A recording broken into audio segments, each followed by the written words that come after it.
பைபிள்ல நிறைய கதைகள் இருக்கு. அதை படிக்காதவங்க படிச்சு பாருங்க. அதுல குறிப்பா உன்னை பத்தி சொல்லணும்னா,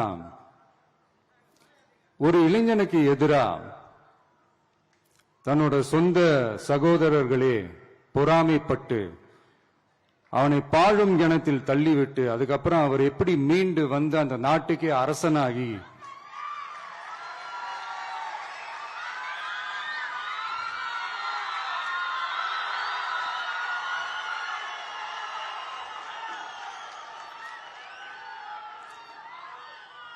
அந்த நாட்டுக்கே அரசனாகி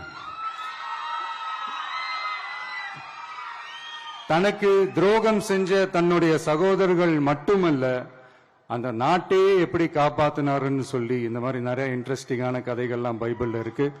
படிக்காதவங்க படிச்சு பாருங்க. அந்த குறிப்பிட்ட கதை யாரை பத்தின கதைன்னு நான் சொல்லி தெரிய வேண்டிய அவசியம் இல்லைன்னு நினைக்கிறேன். அது உங்க எல்லாருக்குமே நல்லா தெரியும்.